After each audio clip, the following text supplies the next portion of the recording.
प्यारे बच्चों, आज मैं आपके सामने आपको ही शिक्षक दिवस की बधाई देने आ गए। आप हमसे मिल नहीं सकते, हम लोगों से मुलाकात हो नहीं सकती, परिस्थितियां विपरीत हैं। इसलिए मैं ही आपके सामने आपके प्यार को लेने के लिए वीडियो के माध्यम से हाजिर हूं। आप भी कुछ अपने घर में ही अपने गुरुओं को याद करें, और याद करने का अर्थ सिर्फ एक है, सिर्फ एक, कि आप जिसे गुरु मानते हैं, जिसे भी आप माने, आप जिसे गुरु मानते हैं, उसकी बातों का अगर पालन नहीं करते तो उसका कोई अर्थ नहीं रह जाता, शून्य है, अनुपयोगी है। मैं आपको उदाहरण दूं कि किन्हीं से पूछे कि आप किसके भक्त हैं, तो कोई कहेंगे मैं राम का भक्त, कोई लक्ष्मण का भक्त, कोई हनुमान जी का भक्त, कोई शिव का भक्त। ये भक्त सब जानते हैं, बहुत गहरा है इसका अर्थ। सच्चा भक्त वही है जो अपने भगवान के आदर्शों पर चलता है, जीवन जीता है। दूसरी बात, सच्चा शिष्य विद्यार्थी वही है जो गुरु के मार्गदर्शन का जीवन में पालन करता है। और सच्ची संतान वही है जो अपने माता पिता के आदर्शों का जीवन में पालन करता है।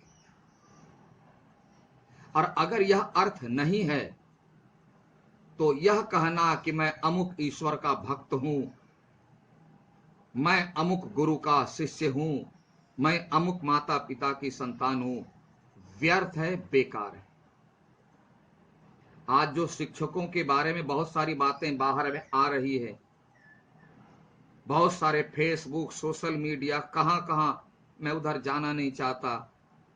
इससे पता क्या चलता है कि शिक्षकों के प्रति माता पिताओं का, अभिभावकों का, सामान्य जनों की क्या विचारधारा है, क्या सोच है, ये साफ स्पष्ट है। तो जहां एक तरफ ऐसे विचार हों और दूसरी तरफ यह शिक्षक दिवस मेरी समझ से बाहर है, मेरे अध्ययन, चिंतन, मनन, अनुभव के दायरे से बाहर है यह सोच। यह सिर्फ एक औपचारिकता रह जाती है। स्वतंत्रता दिवस मनाते हैं, स्वतंत्रता दिवस जिसके लिए यह दिवस मनाया जाता है उद्देश्य गौण है। हम किसी की जयंती मनाते हैं, उस जयंती के पीछे क्या उद्देश्य है वह गौण है। गौण तो नहीं कहूं, मेरे विचार से तो शून्य। और आज आप जिस उद्देश्य से शिक्षक दिवस मनाने जा रहे हैं, मुझे लगता है, यह मेरी व्यक्तिगत धारणा है, कि आज वह भी गौण है। शून्य नहीं कह सकते, गौण तक आते हैं, क्योंकि शून्य कहने का अर्थ होता है कुछ भी नहीं, एक भी नहीं। गौण कहने का मतलब यह हुआ कि वह पीछे है, 2 नंबर पर है, 3 नंबर, उसकी प्राथमिकता नहीं है। तो कुछ लोग हैं जो गौण में हैं, लेकिन कुछ लोग हैं जो गौण में है और कुछ लोग शून्य में हैं। तो हम इसे अंततः गौण में कहें कि कुछ है। तात्पर्य यह कि अगर आप शिक्षक दिवस मनाना चाहते हो, चाहते हैं, तो उसका एक ही मकसद होना चाहिए, शिक्षक के मार्गदर्शन का पालन करना। वह शिक्षक दिवस वास्तव में है क्या? एक उनके प्रति सम्मान प्रकट करना। तो शिक्षक आपके अमूल्य उपहारों से खुश नहीं होते, उनके लिए उपहार तो सबसे बड़ा यह है कि आप उनके मार्गदर्शन का पालन करें ताकि आपका जीवन सफल हो जाए। उसकी सबसे बड़ी उपलब्धि, सबसे बड़ी संतुष्टि यही होती है कि उनके विचारों का आप वहन करें। यह सच्चा। आप पढ़ लीजिए ना, कभी आरुणि की कहानी पढ़ लें, एकलव्य की कहानी पढ़ लें, ये सारे भरे पड़े हैं। मुझे विवश होकर आना पड़ा आपके सामने वीडियो के माध्यम से कि शिक्षक दिवस में शिक्षकों की क्या स्थिति है, उस पर क्या विचारधाराएं चल रही हैं। जो विचारधारा प्रस्तुत करने वाले हैं उनसे भी मेरा निवेदन है कि आपको भी किसी शिक्षक ने यह बोलने और करने की बुद्धि और विवेक दिया, आप उसके बारे में ऐसी धारणा रखते हैं। अस्तित्व को भूल रहे हैं हम लोग, अपनी जमीन को भूल रहे हैं। कल्पना करें, कल्पना करें, कल्पना करें कि अगर किसी भी रूप में शिक्षक ना होते तो हम कहां होते। ऐसी बात नहीं कि शिक्षक सिर्फ स्कूल में पढ़ाने वाले शिक्षक होते हैं। आप जिनसे कुछ सीखते हैं वही सीख देने वाला शिक्षक है। कहां है आप? फेसबुक पर कुछ से कुछ लिख रहे हैं, सोशल मीडिया का सहारा लेके शिक्षकों का एक तरफ अपमान कर रहे हैं, उनके सम्मान में दाग लगा रहे हैं, और एक तरफ हम शिक्षक दिवस मनाने चले। यह झूठा दिखावा प्लीज बंद करें।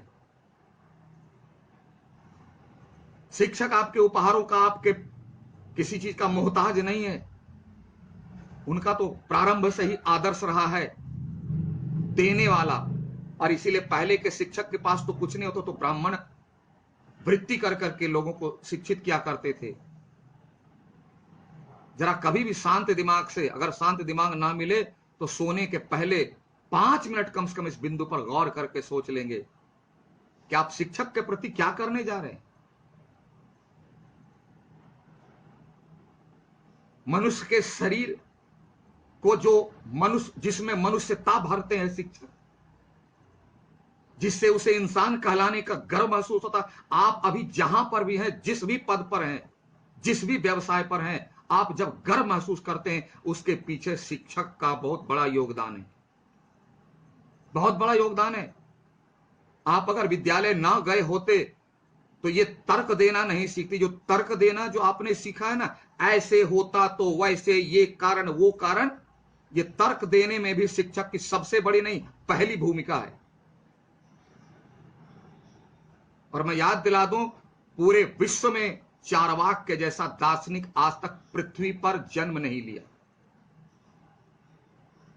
उन्होंने 4 बातें लिखी। यावत जीवे सुखम जीवेत रणं कृत्वा घृतम पीवेत, जिसका साधारण अर्थ है जब तक जियो सुख से जियो, ऋण यानी कर्ज लेकर के घी पियो, आनंद से रहो।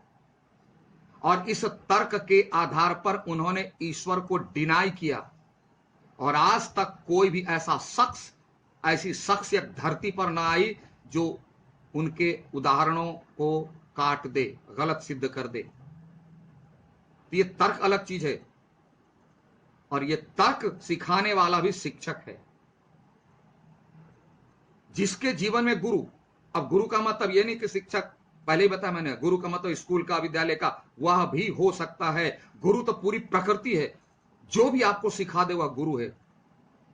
लोग कहते हैं गुरु बिन ज्ञान कहां से पाऊं, तो ज्ञान मतलब सच। ये सच कैसे पता चला? आप जो तार्किक क्षमताओं का प्रदर्शन कर रहे हैं, सामान्य व्यक्तियों की बुद्धि को जो भ्रमित करने का प्रयास कर रहे हैं, कभी सोचेंगे कि तार्किक शक्ति आप में किसने भरी? कौन है वह शख्स जो आपको इस मुकाम तक पहुंचाया? कभी आप सोचेंगे तो बड़ा दुख होगा। फिर भी यह क्यों? अगर मनाना है, अगर करना है तो तहे दिल से कीजिए, वरना बंद कीजिए ना। यहां याद आ गई गोपियों के पास जब कृष्ण ने उद्धव को भेजा, उद्धव बहुत ज्ञान का उसे अहंकार था। कृष्ण मुस्कुराया, बोले जरा जाइए मेरे गोपियों को ज्ञान आप दे आइए, बड़ी मूर्ख है वो। उद्धव बड़े शान से गए, ज्ञान का प्रवचन दिया। गोपियों ने एक ही सवाल पूछा उद्धव से कि उद्धव जी, आप तो महाज्ञानी हो, एक प्रश्न का उत्तर दे दो, मात्र एक प्रश्न का, कि व्यक्ति के पास मन कितने होते हैं? बोला एक। बोला ठीक। बोला हाँ।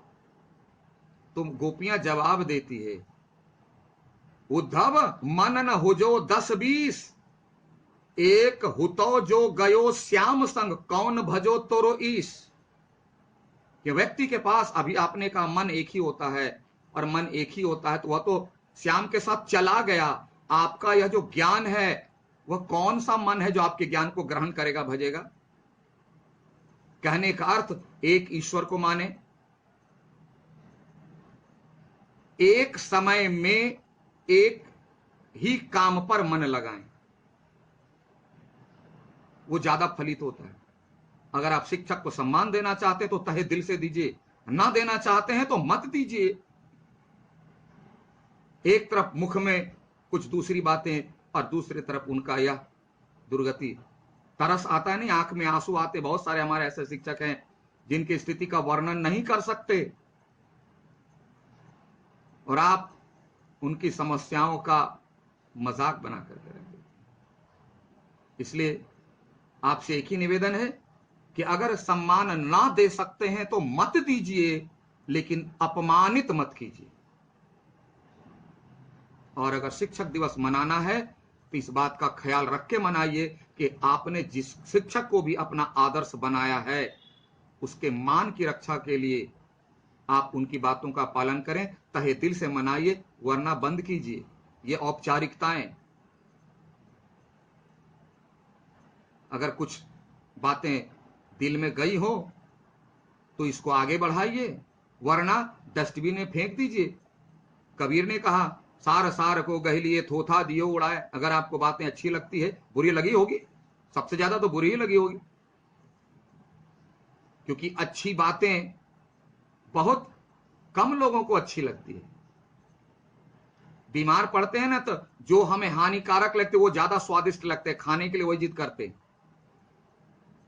इसलिए जो है दवा जो है थोड़ी कड़वी है, लेकिन सोचने पर अवश्य मजबूर कर देती है। आपसे निवेदन है कि आप जरा इसे सोचें, समझें, गौर करें। बात अच्छी लगे, जो अच्छा लगे उसे अपना लो, जो बुरा लगे उसे जाने दो, बगल में डस्टबिन डाल दीजिएगा। धन्यवाद।